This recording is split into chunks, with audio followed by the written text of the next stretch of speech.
1.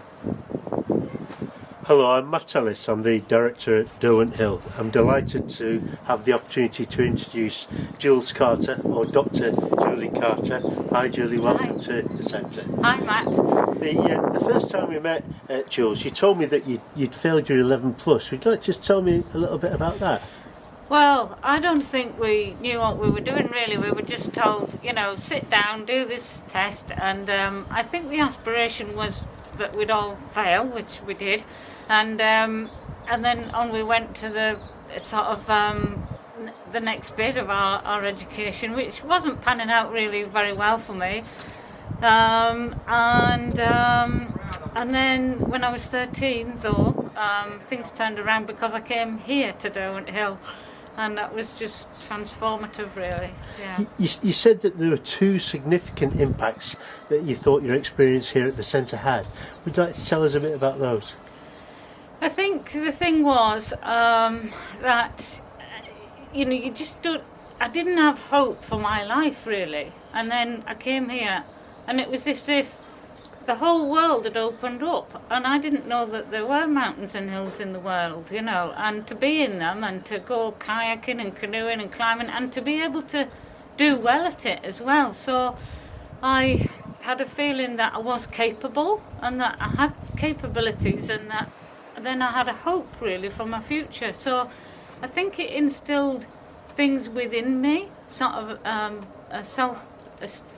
self-esteem, but a self-capability and belief, really. Yeah. And on that also instilled the love of the out there as well, and the love of the outdoors. And I would say that one thing, it also had this effect, which I wasn't aware till much later, but now looking back I think, and I was quite anxious as a kid, because of my circumstances really. I don't think I'm inbuilt within me, but I was living in a rough situation, and it enabled me just tapping into that calmness, and knowing even that it was there. I took a bit of that calmness back, and I've never, I think from the day I left here the first time, I've always had a bit of that in my heart. And it's that, like, well, things might be rough at the moment, but just keep calm and keep on and it'll be okay.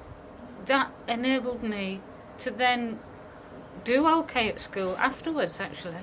It might help viewers to know where you live now. I live over the road to the centre here. About 100 metres from my office. Where else would I live if I could choose to live anywhere? I would choose to live here. So that's the impact it had. And I know, because I know you well now, that you went on actually having failed your 11 plus to become a GP.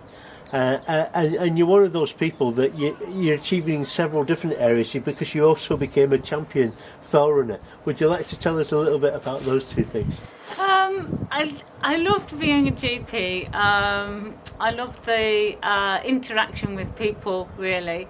And yeah, I feel at the end of the day, it doesn't matter what you do, as long as you're having those positive interactions, really, that are sort of helpful and healing in some ways. And I do feel that even though I've moved on from being a doctor now, I was a doctor for many, many years, but even though I've moved on from that, I'm still doing things that are kind of in the same vein in some ways, through my writing and through I'm making theatre shows and all kinds of things, but they're still having kind of, I hope, healing sort of positive connections, really. And in terms of the running, I mean, I do feel that that's not just about being competitive, it's about, again, connecting with the community of other runners, and it's about connecting very much with the place. Because I think this place, it's like my family, really. I call Skiddaw my mother mountain. Very good, very good. And do you want to tell us a little bit more about the organisation Mindfell? Well, really, so it's a kind of I just set it up as a kind of personal business to do all the strands of the work I do now, really, which is publishing and writing, and I do a website with a blog that's kind of, anecdotes and stories. It's amusing, but it's more than that. It's a bit deeper, really, and people say that they sort of, they gain from it in their own sort of, it's meant to be kind of nurturing, really. And then, so there's my website with blog, and I do a few little films, and now I'm doing theatre as well. Yeah, so there's a lot of different strands to it, really. Yeah. And you're a very modest person, and I do know, because I've read them. Why don't you just mention a couple of the books that you've read? So, well, I've written 4 books, and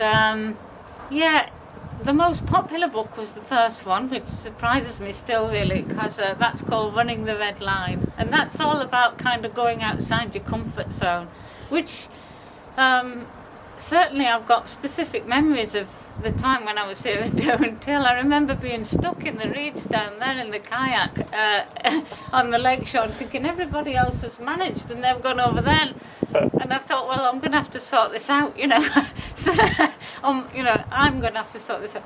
So then, just that kind of being sort of out with what you think you could do, really. And sort of racing. I think racing, it takes you, it pushes you to do things you think you couldn't do, really. So I've enjoyed that sort of Running the Red Line book is all about. Yeah, going beyond your limits, if you like. Yeah. Talking of going beyond your limits, we have a charity called Friends of Derwent Hill that raises funds and raises towards bursaries for young people to come and attend courses at the centre. What are you planning to do?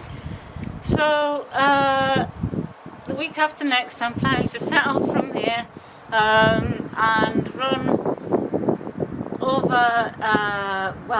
over the Cumbrian Fells, and then over the Eden Valley, and then over High Cupnick and down to Teesdale, and then over the Weardale Moors, and then over through some cycle paths and all the way down to Wearside and along the River Wear into Sunderland and arrive at the Stadium of Light. So it's a bit of a long run, and I want to draw attention to the work of Derwent Hill and to raise funds for children to come here, because